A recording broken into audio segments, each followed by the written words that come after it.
נשיר כולנו יחד, יש אמונה חזקה מכל הפחד, לא ניפול, לא נרד, כי אנחנו לא לבד, יש לנו השם אחד. Vamos a abordar el tema.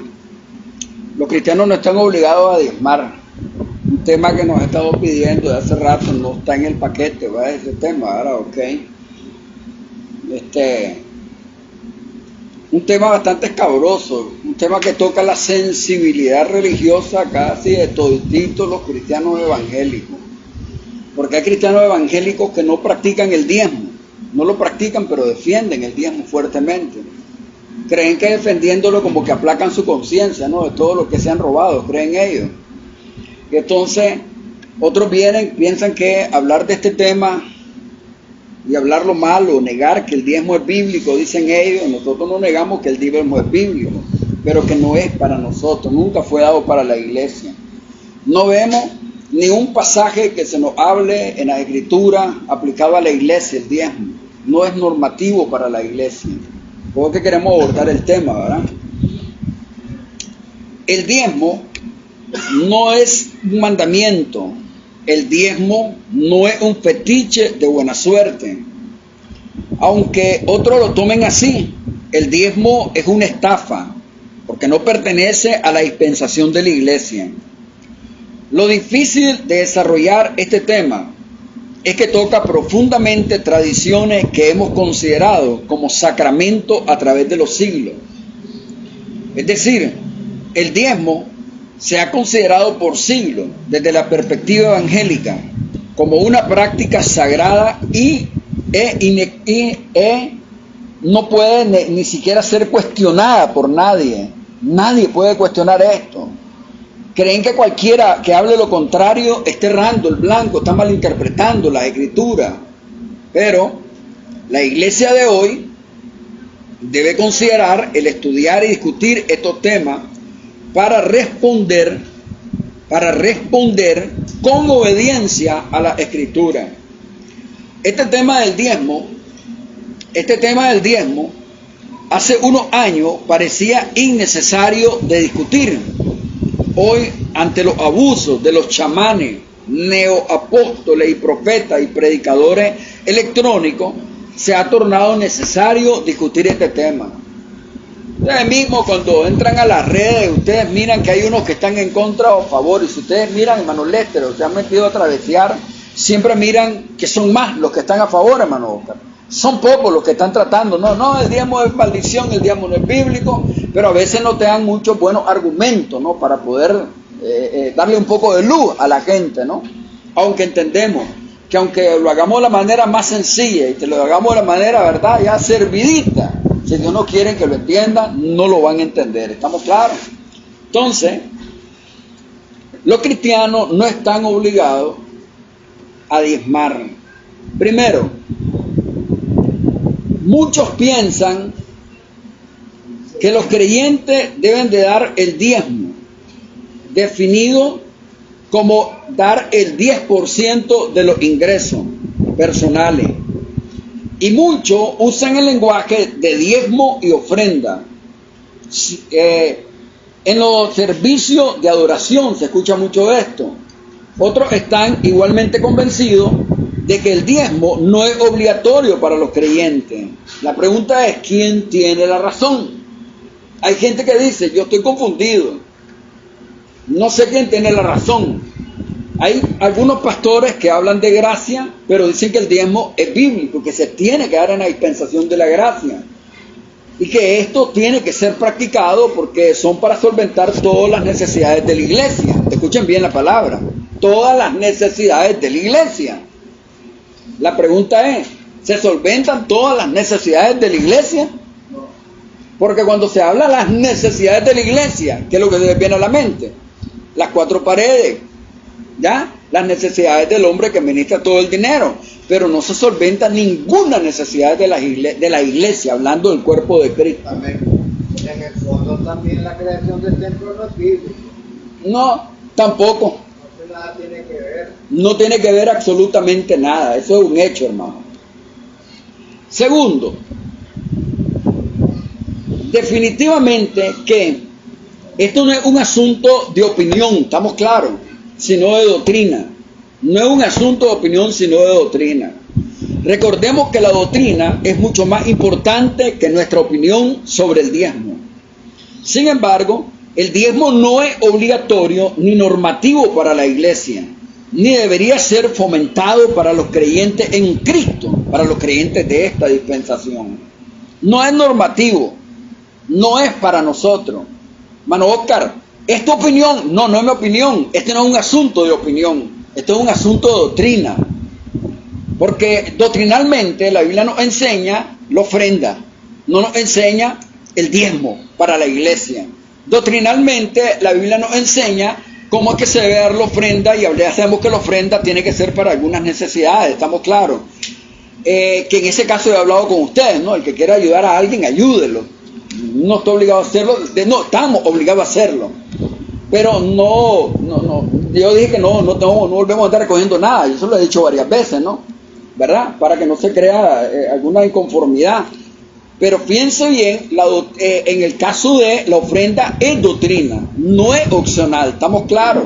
Aquí no lo vamos a implementar, no vamos a andar pidiendo nada, porque yo siempre he pensado que en esos asuntos de la iglesia, hermano Oscar, cuando se recoge dinero, siempre las divisiones y los trastornos se dan por asunto de dinero, no es ni siquiera por doctrina, ¿se imaginan ustedes? Entonces, eso queda a obligación de cada uno de ustedes, ¿estamos claros? Eso sí es bíblico, pero el diezmo no es bíblico, estamos claros en eso, ¿verdad? No es asunto de opinión.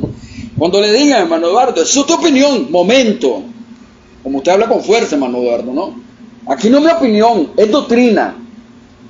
De opinión, anda a leer el capítulo 14 de Romanos para que te des cuenta cuáles son los asuntos de opinión que habla Romanos de Pablo, ¿está claro? Pero no me digas que esto es de que te estoy enseñando, de que el diezmo no es bíblico, me estás diciendo y me estás acusando que es mi opinión. No, no es mi opinión, es doctrina. El diezmo no es bíblico, ¿estamos claros?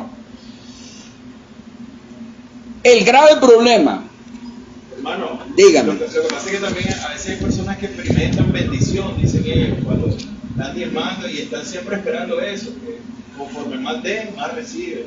Lamentablemente. Y a veces sucede, pues, circunstancialmente. No, sucede. Y si quiere usted ni circunstancial, por montones. Hay testimonios fabricados y hay testimonios que son verídicos, de personas que han visto el diezmo, como dije en la introducción, como un fetiche de buena suerte. Yo conozco de personas no evangélicas que ellos vienen y le envían entonces el diezmo al pastor o a alguna iglesia, porque lo han visto como que, o sea, tiene algún beneficio. Pues. Yo recuerdo una señora, cuando yo era evangélico, y estaba de Marenco, y la señora enfrente de la Parmalat, mano Oscar, hay un bar que se llama Bar Gloria, ya debe estar viejita, esa señora me decía cuando yo iba a la congregación, ni ve chino, ni ve, hazme un favor, llévame este diezmito allá donde el pastor, me dice, y un diezmito cargadito, pues, todo el prostíbulo, de todo el guarito de ahí. Y entonces la señora lo mandaba. Yo le decía al pastor, mire, fíjese que una señora, no se preocupe, lo bueno es la buena motivación de ella. Entonces, la señora parece que le resultaba, hermano Oscar, ¿ya? Y lamentablemente, hermano Jonathan, ese es el problema, ¿no? Que han visto resultados, moros y cristianos, en cuanto al diezmo, ¿ya? Entonces, si nosotros leemos bien los asuntos de diezmo, recuerden, primero fue a una nación que se le dio ese pacto. Estaban obligados a hacerlo si no venía en consecuencia. No podía ser de personas extrañas, eso no es. No podía ser personas que no practicaban el resto de la ley. Era solo de la nación. Pero hoy vemos un montón de barbaridades, ¿no?, en las iglesias. El grave problema que tenemos hoy es la pobreza informativa de algunos pastores para entender la continuidad y discontinuidad que existe entre el Antiguo y el Nuevo Testamento. ¿Qué debemos desechar del Antiguo Testamento? ¿Qué es viejo y qué es nuevo, Lester? Esto demuestra la pobreza teológica y la pereza de pensamiento crítico de algunos pastores, aún para aquellos de bajo nivel educativo. Hebreos 8:3, por favor, hermano Lester. Hermano Oscar, yo soy de los que creo que cuando Dios llama a alguien, a Dios no le importa si usted tiene una gran mollera o la tiene una migaja de mollera, porque Dios es el que marca la diferencia. ¿Estamos claros? Pero Lester, no vamos a negar que hay un montón de pastores que tienen conflicto con esto, ¿no? Hay pastores que se hace difícil escudriñar la escritura. Hay pastores que se les hace difícil llegar a un texto, ¿verdad? Y escudriñarlo, leerlo. Y es más, a muchos también, aunque tengan la capacidad de leer un texto, hermano Oscar, se les hace difícil discernir entre qué es lo correcto y qué es lo incorrecto. ¿Se imaginan ustedes? Esto proviene de Dios. Amén. Vamos. Aquí en la tierra se nombra a cada jefe de los sacerdotes. 8.3, doctorazo, hebreo. Hebreo 8.3. Vamos. Aquí en la tierra se nombra a cada jefe de los sacerdotes para presentar a Dios las ofrendas y sacrificios del pueblo. Por eso también Jesucristo tiene algo que ofrecer a Dios. Ok, vamos a ver, hermano. Pues léalo ahí, hermano, por favor, hermano Lester. Porque todos somos sacerdotes, están constituidos para ofrecer dones y sacrificios. De ahí que necesariamente también él tuviera que ofrecer algo. Ok, vamos a ver, hermano, igual, ¿verdad? En todas. Vamos a ir, doctor. 8.13 será, doctora, por favor. Creo que estamos ahí. El último, vamos. Lección nueva. Exactamente, doctorazo, sí, ahí es. Ahí es, doctor. La nueva declaró antigua la primera y lo Ahí antiguo, un viejo, está a punto de desaparecer. Ahí es, doctor, ahí es. Vamos a Jonathan. Dice, al llamar nuevo a ese pacto, ha declarado obsoleto el anterior. Y lo que se vuelve obsoleto y envejece ya está por desaparecer. ¿Es contundente o no es contundente? Es lo que decíamos, ¿no? Hermano, el grave problema que tenemos hoy es la pobreza informativa de algunos pastores para entender la continuidad y discontinuidad que existe entre el Antiguo y el Nuevo Testamento. ¿Qué debemos desechar del Antiguo? ¿Qué es viejo y qué es nuevo? ¿Estamos claros? No estamos descartando, bueno, no es que el Antiguo Testamento, porque algunos caen en ese extremo, que hablan gracia, ¿no? Es que el Antiguo Pacto ya nada que ver, y ya está, el Antiguo Testamento, por eso yo me he encargado de arrancar todos los libros del Antiguo Testamento, dice uno. No solo eso, arranqué a Santiago, a Pedro y a Juan también, dice, me quedé con las cartas de Pablo, dicen algunos, ¿ya? Pero recuerden que el Antiguo Testamento hay muchas cosas también que son escatológicas, ¿estamos claros? Yo diría que dice que estas cosas se escribieron por ejemplo a nuestro, así es. La primera vez que se habla acerca del diezmo es en el Antiguo Testamento, ya ustedes lo conocen, cuando Abraham dio una 10ª parte de su botín de guerra a Melquisedec, 14:20 de Génesis. Y Hebreos narra este evento para respaldar la superioridad del sacerdocio de Melquisedec sobre la ley de Leví, Hebreos 4:10. La segunda es cuando Dios se le apareció en sueño a Jacob en Betel y le prometió bendiciones de pacto. El patriarca prometió, una vez que despertó a Dios, una 10ª parte de todo lo que le fue concedido en gratitud. Génesis 28:22. Es ahí donde se habla del diezmo por primera vez en Génesis, así es, ¿verdad? Ahora, una 10ª parte, fíjense bien, de la semilla, el fruto, las ovejas de Israel eran dadas al Señor, como primicia o como diezmo también, ¿estamos claros? Levítico 27:30 al 32, Deuteronomio 14, 22 al 24, Crónica 31, Nehemías 13, para citar ejemplos. El pueblo daba una 10ª parte a los levitas para su mantenimiento. Números 18, 21 al 24. Y los levitas, a su vez, debían dar una 10ª parte al sumo sacerdote. Números 18, 25, 28. Aquellos que no diezmaron fueron amenazados con una maldición, mientras que aquellos que diezmaron se les prometió bendición. Malaquí, hermano Oscar, 3, 8 al 10. Fíjense bien, hermano muchacho, cuando hay iglesias, por ejemplo, patrocinadoras, o sea, cuando hay congregaciones que están bajo la cobertura de una misión, entonces estas iglesias tienen que pasar una 10ª parte de todas sus entradas. Pero también el pastor, como levita, Yo no sé dónde he inventado eso. Tiene que sacar también la 10ª parte de todo lo que le dan a él para dárselo al sacerdocio arónico mayor que él. No sé quién es ese, ¿verdad? Bueno, que inventa. Hablando de eso, una vez hice un trabajo de ver unos servidores en Asamblea de Dios. Ajá. No era nada en ese tiempo, ni chucha ni limonada. ¿No? Pues, yo era mundano completamente. Y una vez entro a la parte de contabilidad y miro a los pastores haciendo fila, contando unos rollos de reales, y yo decía, ellos llevan a tanta esa gente. Me enteré de eso, que los pastores llegaban a depositarle a Asamblea de Dios. Oye, no, y así es, doctor. Sí, Ahora, solo fíjense, hermano Oscar, ese tipo de práctica. Sí, esa práctica no es para nosotros. No es para nosotros, no es normativo. Era para Israel, no para nosotros. En la práctica del diezmo hay tantos textos que yo les cité, ¿verdad? Que después ustedes los leen con calma, ¿verdad? Y Nehemías 10:38, 12:44, Números 18, 25 al 28. Ustedes lo leen todos esos textos con calma. Y se van a dar cuenta de que esto, hermano Oscar, era normativo para un pueblo específico que se llamaba y se llama Israel. Es más, Jonathan, hay judíos que viven en diferentes partes del mundo. Algunos practican la 10ª parte y la recogen anualmente y la envían. Hay otros judíos, Lester, que dicen que no tienen por qué darlo. ¿Por qué? Porque mientras no hay templo, no tiene por qué haber entonces diezmo, dicen ellos. ¿Te imaginas? O sea, están divididos en eso, ¿ya? Entonces, se lo envían allá a los encargados espirituales de allá, ¿verdad? Para ayudar en algunas cosas, para la cuestión de la construcción del tercer templo, para ayudar a la vestimenta de los sacerdotes. Dicen que también se ocupa para ayudar a los judíos ortodoxos que están allá, no solo el Estado. Bueno, tal vez, a lo mejor hacen un buen manejo pues, del dinero, ¿no? Pero hay otros, Lester, que dicen que no tienen por qué diezmar porque no hay templo. No hay templo, no hay diezmo, ¿estamos claros? No se puede dar, dicen, están divididos en cuanto a eso. Entonces, hermano Oscar, como era una situación de pacto, había bendición y maldición. Para ellos es así.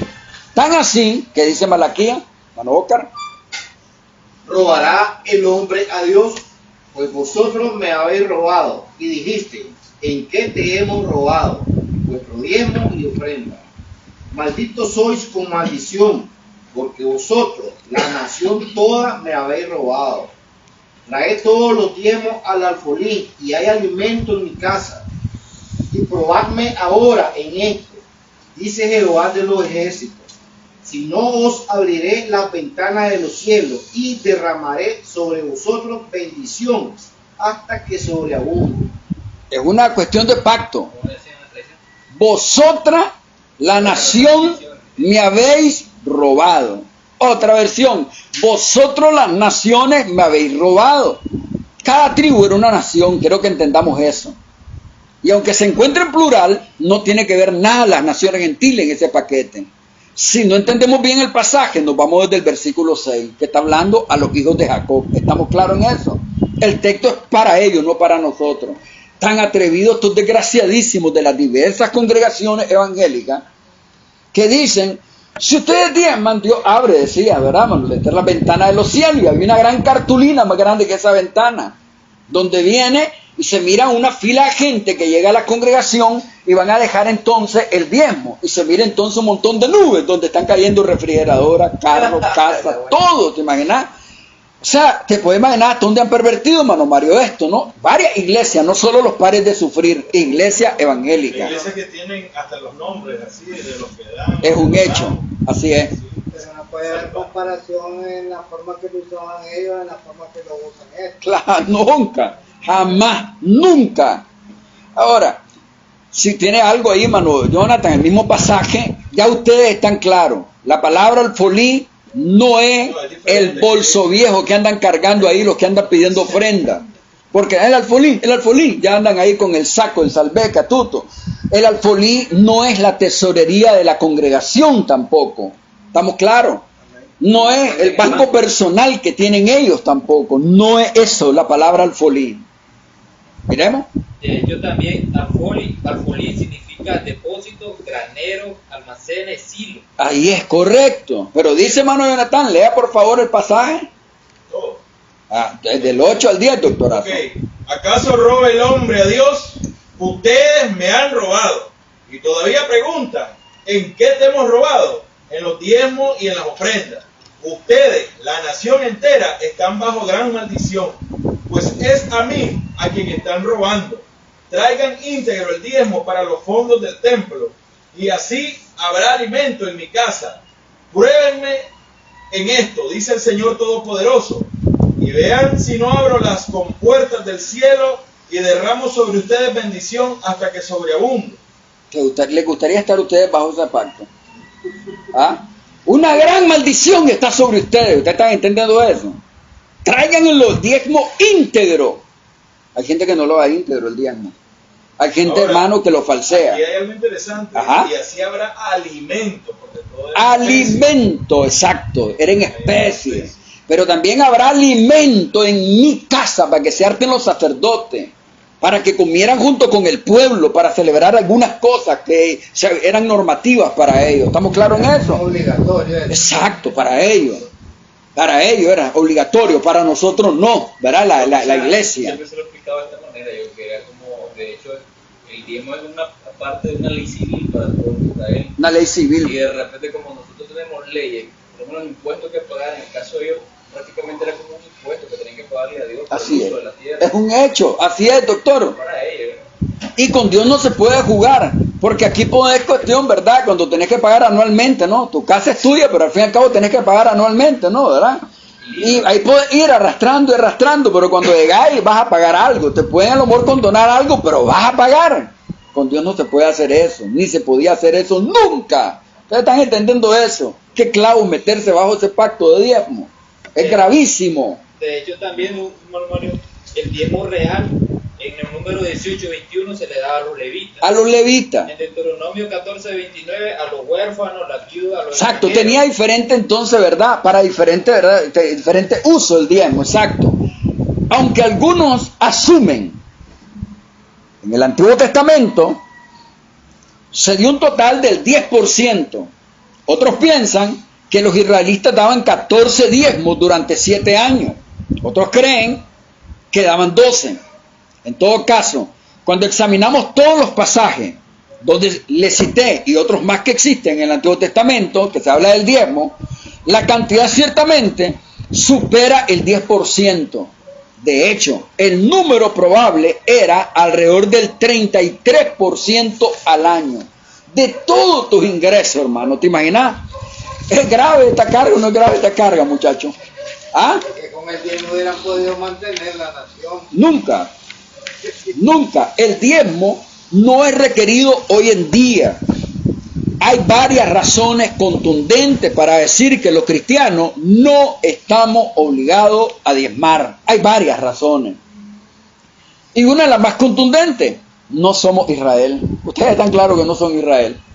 ¿Ah? No somos Israel. No lo somos. No somos Israel, hermano.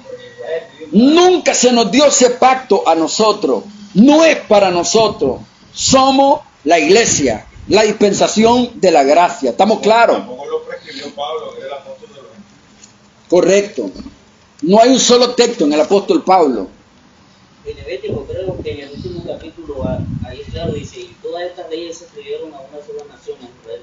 Este es un pacto entre mí y vosotros, con ellos nada más, no es con nosotros. Es importante entender, siempre les he dicho, ¿no? Cuando leemos la Biblia, qué es normativo, qué es descriptivo, ¿verdad? Qué es narrativo. Es importante esos detalles, recuérdenlo. Primero, los creyentes ya no están bajo el pacto mosaico y de hecho nunca hemos estado. ¿Ustedes están claros en eso? Nunca hemos estado. Romanos 6, 14 al 15, Romanos 7, 5 al 6, Gálatas 3, 15, Gálatas 4, 7. Miren bien, hermano. Los mandamientos estipulados en el pacto mosaico nunca han estado en vigor para los creyentes. Algunos apelan a la división entre la ley civil, ceremonial y moral para respaldar el diezmo. Sin embargo, debemos observar que estas divisiones no son la base que Pablo usa para nosotros hoy en día.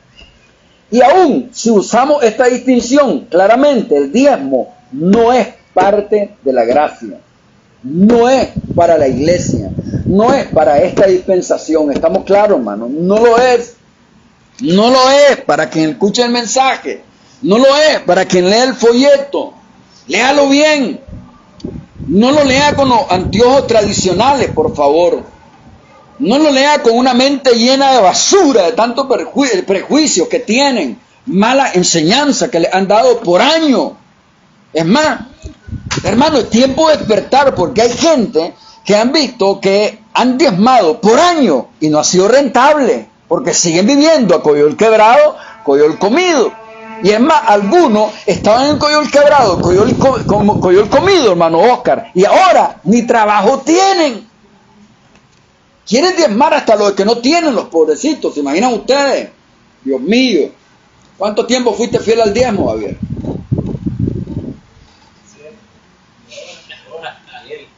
Sí, cuando uno piensa en eso, hermano Mario, ¿cuánto tiempo fue fiel al diezmo? ¿Cuánto tiempo, Jonathan, alguna vez en la tradición, y lo primero que te aplicaron fue eso? ¿Cuánto tiempo fuiste fiel al diezmo, hermano? Un pastor que una vez andábamos así evangelizando y se le acercó a mi hermano, viera, se me metieron a robar en la tienda. Así, no, ese tipo de cosas, le dice, viene por el castigo de Dios, y así, comienza a reprenderlo por ahí. Ahí está, y eso estaba cerca de usted para que pusiera al día, ¿se imagina usted? Aún en la tradición, pastor, digo que no éramos fieles, o sea, en el sentido estricto, la palabra... Ahí me gusta eso. ¿Cuántos no éramos fieles en la tradición? A Freddy no le pregunto porque nunca fue tradicional. Aquí nació, hermano Freddy. 5 meses. Ah, ¿todavía? Sí, 5 meses. ¿Le dieron todavía entonces? Sí. Ah, Dios mío, Señor. Tienen intereses, anda pidiendo. Ahí es. Ok. Fíjense bien entonces, hermano, por favor. Algunos piensan que el diezmo es obligatorio, porque tanto Abraham como Jacob dieron una 10ª parte, y ambos vivieron antes del pacto mosaico, antes de que estuviera establecido el pacto mosaico. Sin embargo, difícilmente tales ejemplos demuestran que el diezmo sea para estos tiempos. El regalo de Abraham, escuchen bien, el regalo de Abraham a Melquisedec, hermano Mario, fue un acontecimiento que sucedió una sola vez. No hay evidencia de que él le diera a Dios una 10ª parte de manera regular. Por tanto, fue circunstancial. Génesis 4, 18 al 20. Quiero que me lo lean, por favor. Fíjense bien en ese texto. Ustedes me escucharon, ¿verdad, hermano? La 10ª parte que él dio, fíjense bien, a Melquisedec es un regalo en gratitud. Porque, hermano Lester, aquí se ha dado un montón de discusión en cuanto a esto, ¿no? En cuanto al personaje. Melquisedec, descendiente de Sem, era un descendiente de Sem que era sacerdote del Dios Altísimo. Melquisedec se ha dicho un montón de cosas, ¿verdad? Pero nosotros estamos claros quién es Melquisedec. El mismo autor de Hebreo lo dice: sin padre, sin madre, sin genealogía. ¿Estamos claros? Ahora, hermano Oscar, en gratitud, el hombre viene y le da ese regalo, la 10ª parte de este personaje. Dice, hermano Oscar, vamos, Génesis 14, exacto, 18 al 20. 18 al 20. Dice: entonces Melquisedec, rey de Salem y sacerdote del Dios Altísimo, sacó pan y vino y le bendijo diciendo: bendito sea Abraham del Dios Altísimo, creador de los cielos y de la tierra, y bendito sea el Dios Altísimo, que entregó tus enemigos en tus manos, y le dio a Abraham los diezmos de todo. Está claro, ¿eh? Le dio el diezmo de todo. Verso 21, hermano Oscar. Entonces el rey de Sodoma dijo a Abraham: dame las personas y toma para ti los bienes. Oiga bien esto. Aquí hay un problema de anacronismo. ¿Estamos claros, Lester? Porque aparece como que primero está el rey, ¿ok? El rey de Salem, y le entrega el diezmo, ¿no? Luego viene y se da esta situación entre este rey, ¿verdad?, de Sodoma. Y oigan lo que dice el verso 21. Vamos, hermano Jonathan, de nuevo. Del 18 al 20. No, solo el 21 quiero. El rey de Sodoma le dijo a Abraham: dame las personas y quédate con los bienes. El rey de Sodoma dijo a Abraham, dame las personas y toma para ti los bienes. La propuesta era lógica, estamos claros, Lester, lógica en términos humanos. El rey quería recuperar a su gente, pero también reconocía que el triunfador merecía quedarse con todo el botín. En la antigüedad, la gente hacía guerra y conquistaban a otros pueblos con el propósito de obtener el botín. Pero esta no era la motivación de Abraham. Todo lo que quería era rescatar a Lot, su sobrino. Y Abraham entendió que fue Dios el que le dio la victoria. No fue gracias a su fuerza, ni gracias tampoco al ir ahí enyuntado con este rey. ¿Estamos claros en eso? Miren qué interesante este detalle. Hermano, Abraham es contundente, Lester, cuando le dice, dale a los otros lo que ya comieron y dale a ellos su parte, pero yo no quiero nada tuyo, le dice. No quiero que digan que me enriqueciste, ¿está claro? Ni lo voy a agarrar de vos. ¿Se hubiera imaginado usted que cualquiera de estos mafiosos hubiera ido a esa guerra y lo hubiera ganado? Y le dice, toma todo el botín, solo dame mi gente, nada más. ¿Lo hubieran despreciado el botín? Abraham, hermano, él está claro y entiende y está contundentemente claro que la victoria no lo obtuvo gracias a su fuerza. La victoria no lo obtuvo, hermano Eduardo, gracias a la sociedad que tuvo con este rey. ¿Estamos claros? Él entiende que la victoria absoluta era el Dios que se le había presentado. En agradecimiento, él viene y él entrega ese regalo, esa 10ª parte de todo lo que él tiene. ¿Estamos claros? Pero sigan el verso 22, por favor. ¿Vamos? Vamos, el mismo capítulo 14. 22. Abraham dijo al rey de Sodoma: alzo mi mano ante el Dios Altísimo, creador de los cielos y la tierra. Ni un hilo, ni la correa de un zapato, ni nada de los tuyos tomaré. Así no dirás que me has enriquecido. Pachento, hermano Oscar. No quiero nada tuyo, le dice. ¿Estamos claros? Él entendía que su proveedor era Dios totalmente. ¿Qué diferencia? ¿No creen ustedes? En gratitud circunstancial no se repitió, no siguió dando la 10ª parte, no existía sacerdocio en la tierra todavía. ¿Estamos claros? Este fue un evento circunstancial. El que Jacob entregara una 10ª parte significaba su agradecimiento a Dios por haberle prometido estar con él y protegerlo. Su agradecimiento y generosidad todavía nos habla hoy, pero una descripción histórica de lo que Jacob dio no apoya la idea de que todos los creyentes deben de dar a Dios una 10ª parte de sus ingresos. Los ejemplos de Abraham y Jacob no son patrones normativos para la iglesia. ¿Ustedes están claros en eso? En la tradición, ¿cuántos no fueron fieles al diezmo? No vinieron, solo 3. En la tradición, ¿cuántos falsearon el diezmo? Cuando les llegó y les cayó el 20 con esta enseñanza, ¿cómo se sintieron? Y ahí, pero solo Marlon, escucho liberado. Hermano Moane, ¿cómo se sintieron? Y ahí, no, díganme por montones. ¡Libre! ¿O no se sintieron libres? Sean honestos. Libres de esa carga totalmente. ¿Y quién lo hizo? Ay, por favor. Digan, Cristo. A ver. No, a veces era de una forma un judo, porque a veces ese problema de conciencia, porque quería ser fiel a Dios, pero a veces no tenía. En el caso mío fue, yo decía, Señor, te voy a dar tanto, te voy a quedar debiendo tanto, no te lo pago. ¿Qué vas a hacer? La pregunta es, ¿lo pagó?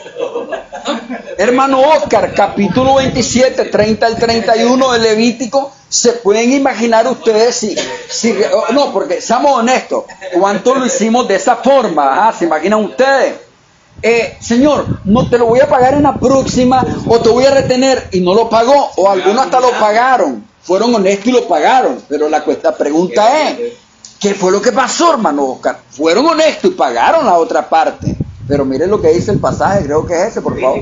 Levítico 27, 30 y 31. Léalo, ¿tienes? Dice: y el diezmo de la tierra, así es la simiente de la tierra como el fruto de los árboles de Jehová, es cosa dedicada a Jehová. Y si alguno quisiere rescatar algo del diezmo, añadirá la quinta parte de su precio por ello. ¿Se imagina? Porque hay gente que dice, yo soy honesto, yo pagué la otra parte, pero no le añadió el 20%. Tenía que haberle añadido el 20%, porque Dios de bien y se lo prestaba, pero tenía que añadirle el 20%. ¿Estamos claros? Le cobraba intereses, es un hecho. Esa era la regla. 20%. ¿Se imaginan ustedes, hermano? Dios mío. ¿Usted cree, hermano Oscar, que a esta altura no hubiera una gran mortandad en la Pero aquí dice de animales. Por eso, de todo lo que el diezmo, ¿verdad? Todo lo que era la tierra, nada de billetes, todo era en especie. Ahora, hermano Oscar, ¿se imagina usted cómo cree usted que tuvieran las congregaciones? ¿Cree que hubieran un montón de evangélicos si esto fuera para ellos? ¿Ah? Era una gran mortandad en el mundo evangélico, que nadie quisiera ser evangélico.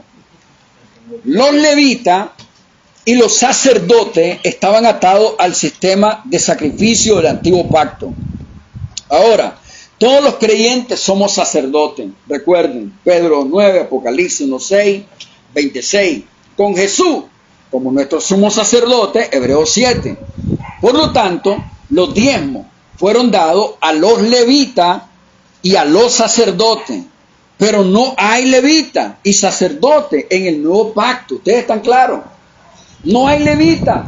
Los que tienen ahí el sacerdocio arónico y el sacerdocio levítico son los mormones, nada más, doctorazo. Pero dentro del mundo evangélico no hay levita.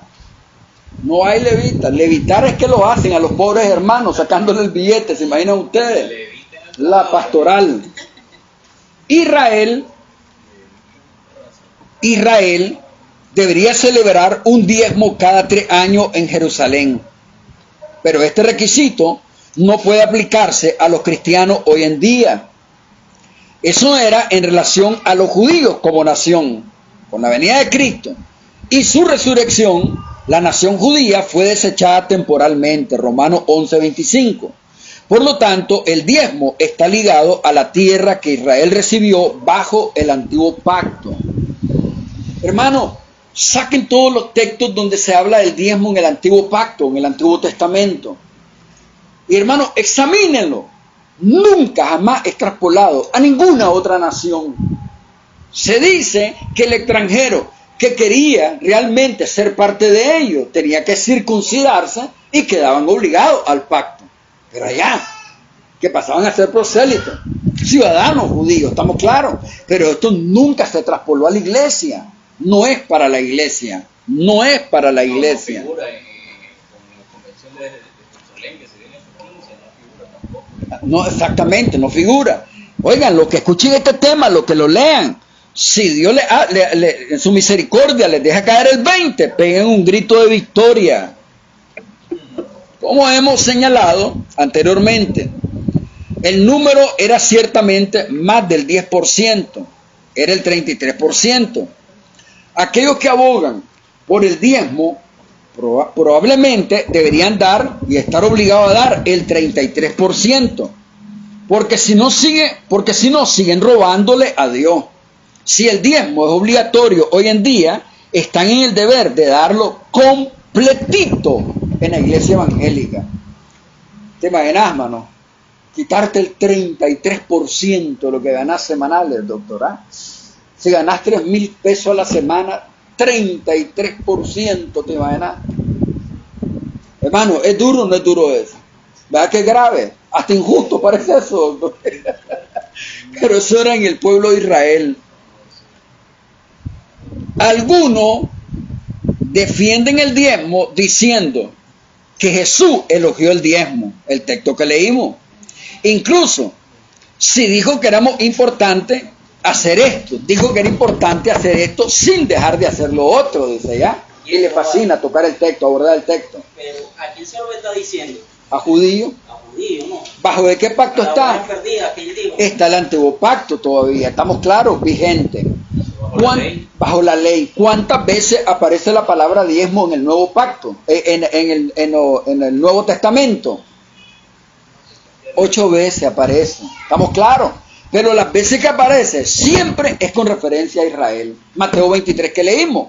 Lucas tiene su paralelo, estamos claros. Donde aparece el caso del rico que está ahí jactándose, ¿no? Que diezma también, ¿no? Siempre que ustedes miran la palabra diezmo, es para Israel.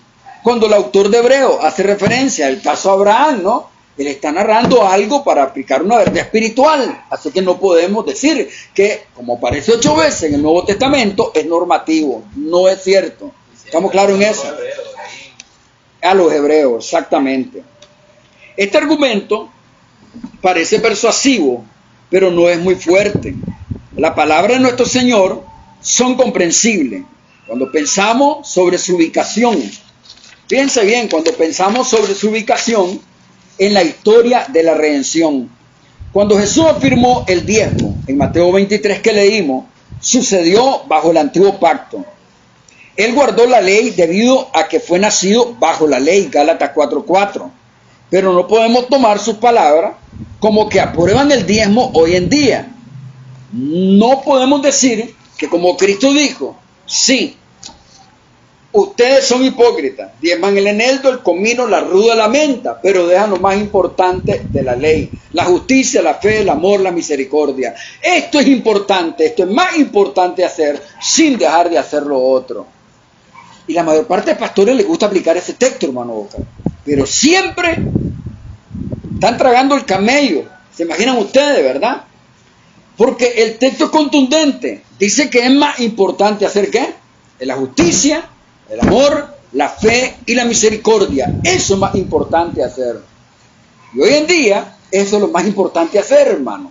Porque el diezmo no es para la iglesia. ¿Estamos claros? No es para la iglesia. Recuerden. Cuando los cristianos reciben instrucción sobre dar a los pobres, no se les manda a dar el diezmo al pobre, como se hacía en la ley.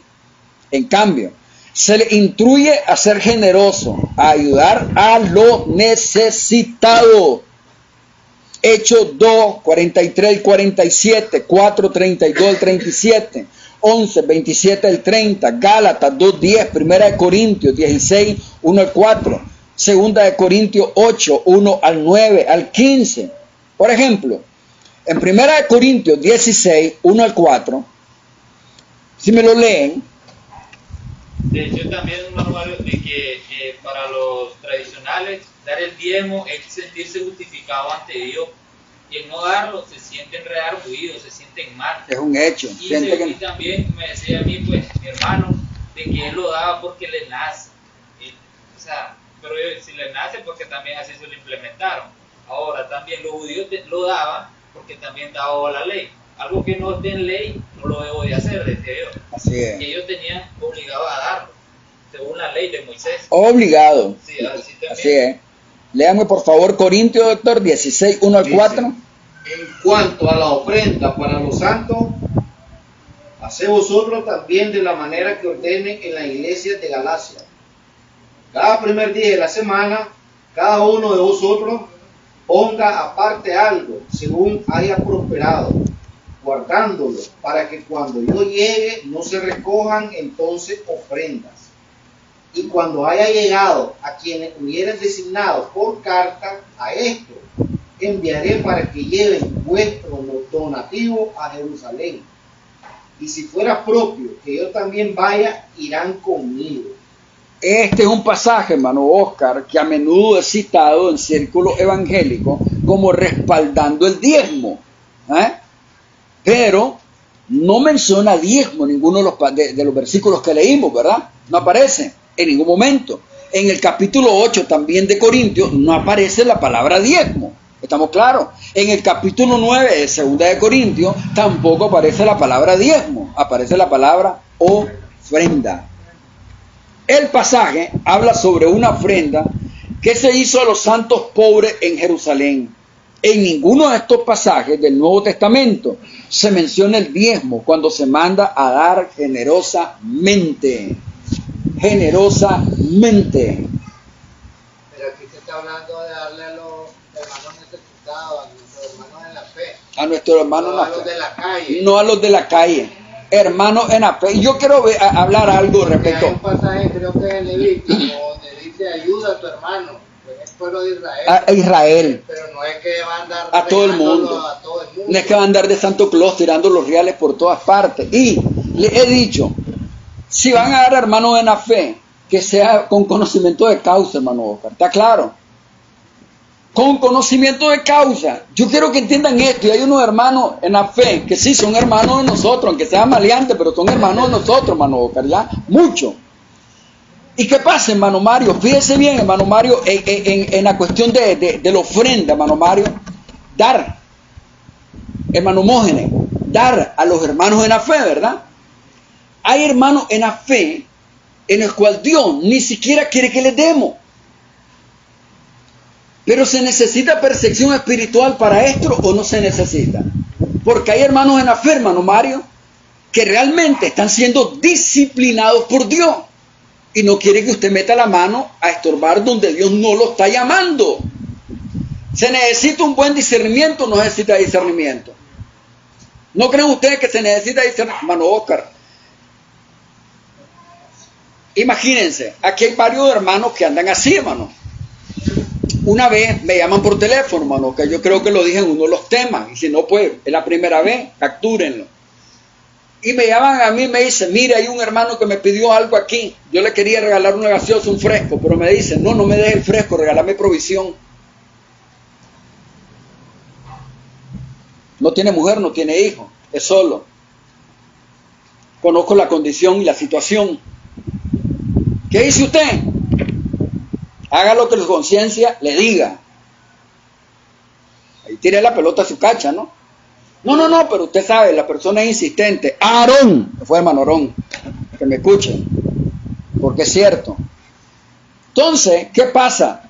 No, que no sé qué, no, haga lo que usted quiera. No, pero ¿qué usted quería? Ah, bueno, yo no le doy ni 5 centavos.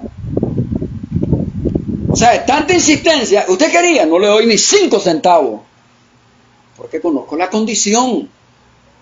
Y nosotros no vamos a ir de visceral, hermano Eduardo, a querer ser más misericordioso que Dios, a meter la mano donde yo no debo. Y hablo con conocimiento de causa, hermano Oscar, ¿está claro? Entonces, colgó. Pero al fin y al cabo, yo creo que le dio.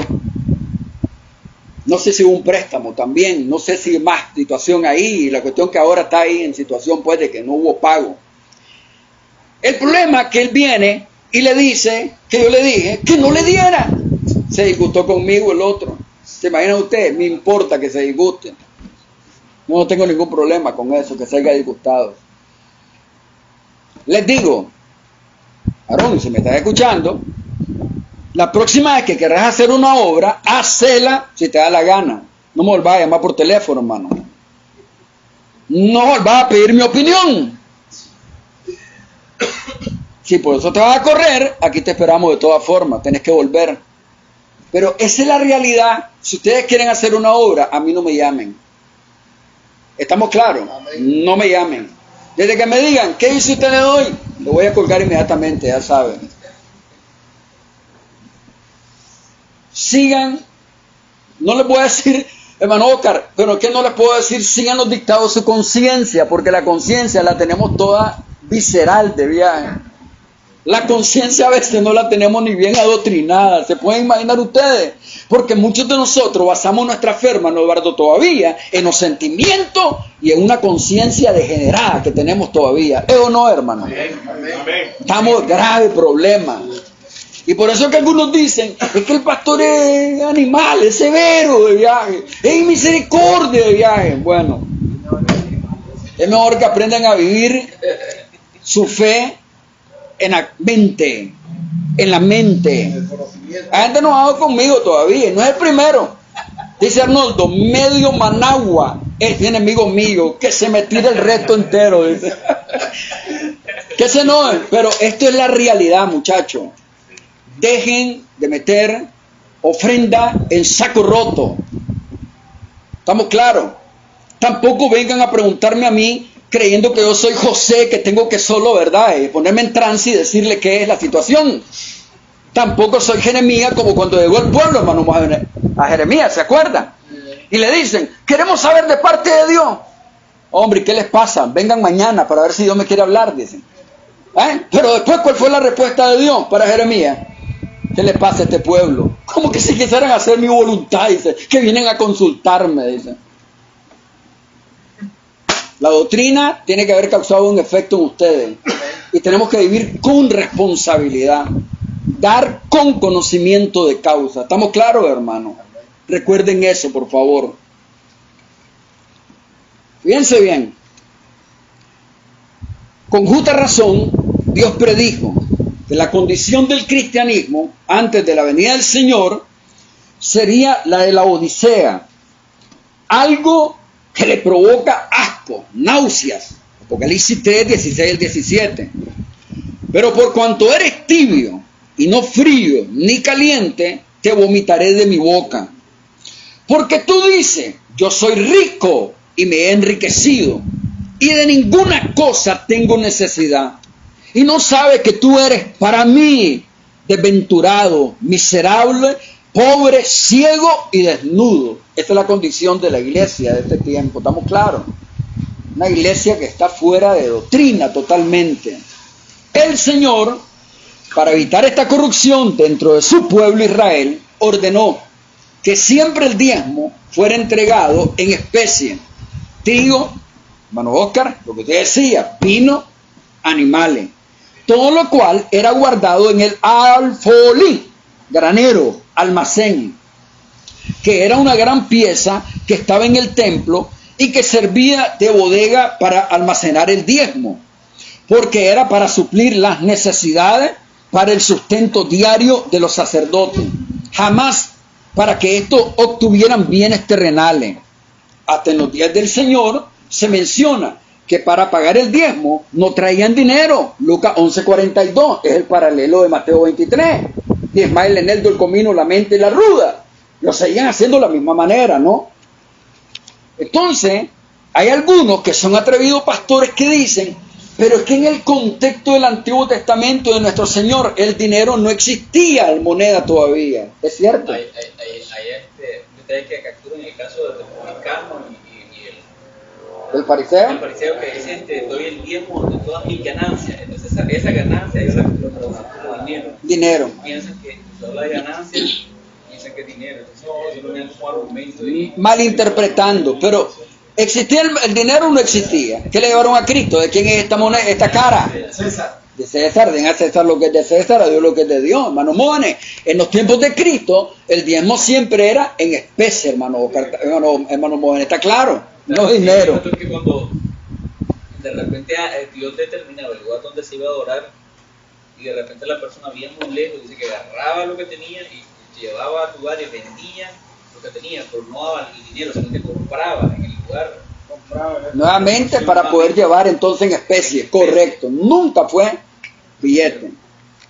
No existe en toda la Biblia disposición alguna, ni mandamiento, ni tan siquiera un solo ejemplo alguna de alguna iglesia que recogiera el diezmo, o de un cristiano que lo hubiera pagado. Nosotros, oiga bien, dicen que cuando predicamos esto, muchos pastores se escandalizan.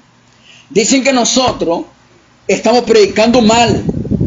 Dicen que nosotros, si no cobramos diezmo, a lo mejor es que robamos de otra forma, o a lo mejor tenemos dinero y por eso no lo pedimos.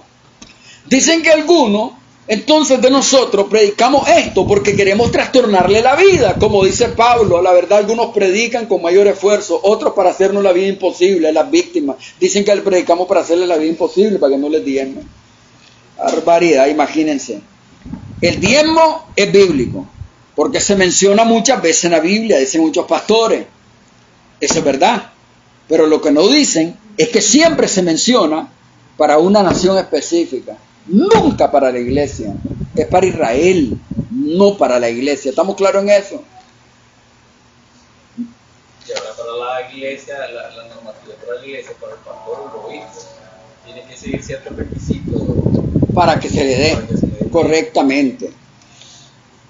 Me decía un pastor a mí que se lanzó en política, uno de esos que andan ahí metido en política, Harold Robleto, cuando hablábamos respecto a dar y todo eso. Y entonces me llama aparte, hermano Oscar, de la mesa donde estamos, y me dice: quiero exhortarte en el nombre del Señor. Vos no podés seguir con esa filosofía de gracia, de pobreza, hermano. Si uno te metes en el mover del espíritu, siempre vas a vivir pobre, me dice. Uno puede ser así, me dice, porque el decir eso te estás robando a vos mismo, tu familia, esto. Parecía buena exhortación, hermano, ¿verdad? Estaba apelando a mis sentimientos, el desgraciadísimo, ¿se imaginan ustedes? Sí, doctor. Entonces, hermano, esto no es bíblico. Todos estos pastores, hermano Mone, usted viera cómo viven, ¿ya? Viven tremendo. A un puertorriqueño que vino, le robaron. Le hizo que le construyera su iglesia, le hizo que le construyera, al hermano de él le construyeron su casa, le construyeron un templo, y después le dieron la patada al Señor. Y para lograr sacarle billete, le profetizaban, hasta lo proclamaron apóstol al viejo, que viejo no sabe nada de doctrina, bruto. Ahí lo tuve yo varias veces, estuve con él, estuve en el hotel con él enseñándole con calma, de día, de noche. Parece que había despertado, hermano Oscar, ya. Y él regresó para seguir haciendo la misma brutalidad del Señor. ¿Se imaginan ustedes? Exactamente, casi lo logra. Lamentablemente, la desobediencia a la palabra de Dios en este tema no solamente ha traído un tremendo desprestigio a los predicadores evangélicos que se han prostituido y que por lucro han seguido el camino de Balaán, acumulando la riqueza de este mundo que el Señor mandó enfáticamente ignorarla. Ignorarla. ¿Están escuchando? Estos oportunistas no son más que malditos comerciantes de la fe, que cuando el Señor venga les dirá: nunca os conocí, malditos obradores de maldad. 2:17, por favor. Hermano Oscar, la gente siempre va a decir cosas de nosotros como predicadores, como evangélicos, ¿está claro? Hay gente que dice, o sea, ¿cómo es posible que tanta gente borrega llega a esas reuniones, ¿no? Y le dan reales a estos predicadores, dice hermano Oscar, ¿se imagina usted? ¿Cómo es posible que le dan reales? Dice, miralo, dicen algunos ya. Y gente a veces mundana, hermano Oscar, ya, no soy ni cristiano. El negocio está bueno, dice, si hasta la casa de ayer de Tatuane ahora, como que yo fue el que la construí, ¿se imaginan ustedes? Ni 5 bollos puestos, ni mía es tampoco, es de la hija mía, ¿ya? Años de sacrificio recogiendo, ahí ella, su billetito, trabajó, recogió, es de ella, nada que ver, más que todo solo metiendo la mano donde puedo, nada más ayudando, pero nada es mío. Y hay gente que, imagínense, que piensa de esa forma, pero es tontera lo que la gente diga. El diezmo no es bíblico. El ministerio evangelístico no es para salir de necesidades de ninguna clase, ¿estamos claros? ¿Qué dice el texto en esa versión? 2:17 de 2 de Corintios. Dice, pues no somos como muchos que medran falsificando la palabra de Dios, sino que con sinceridad, como de parte de Dios y delante de Dios, hablamos en Cristo. Podemos decir eso, hermano Oscar. No somos como muchos de los ladrones actuales que medran falsificando la palabra de Dios. Dice aquí, doctor, en esta. A diferencia de muchos, nosotros no somos de los que trafican con la palabra de Dios. Más bien hablamos con sinceridad delante de Él, en Cristo, como enviado de Dios que somos. Vamos, Freddy, ¿qué dice? Cerremos. Así, solo los hombres íntegros y sinceros que Dios ha enviado y que hablan delante de Él, respaldados por Cristo. No somos como esos aprovechados, de los cuales hay muchos que predican el evangelio por lucro. Está claro, hermano, que el pasaje es contundente. Cierro, termino. Aunque esto toque la sensibilidad de muchos cristianos, el diezmo no es una ordenanza para la iglesia, sino para la nación hebrea. porque pertenece a la ley mosaica y la iglesia está bajo la gracia. Nunca estuvo dentro de ese pacto mosaico. ¿Estamos claros, muchachos? Sí, La traducción dice esto. La traducción lo dice un poquito mejor. Dale, doctor. Ya ven, dice, no somos como tantos charlatanes que predican para provecho personal. Nosotros predicamos la palabra de Dios con sinceridad y con la autoridad de Cristo, sabiendo que Dios no observa. Hermano doctor, ¿nos podrá alguien cambiar de nuestra forma de creer si no nos demuestran lo contrario? Es por eso que yo siempre desafío, ¿no?, que nos demuestren lo contrario. Predicamos gratuitamente el evangelio. Den o no den. Aquí vamos a seguir predicando el evangelio siempre. Amén. Es más, el día que ustedes digan y se les ocurra decir, hermanos, no volvamos a recoger ofrenda, nunca la volvamos a recoger tampoco. Voy a seguir predicando y ustedes lo van a ver. Es así o no es así, hermano, ¿verdad? Amén. Quiero cerrar, Kenneth, por cuestión de tiempo.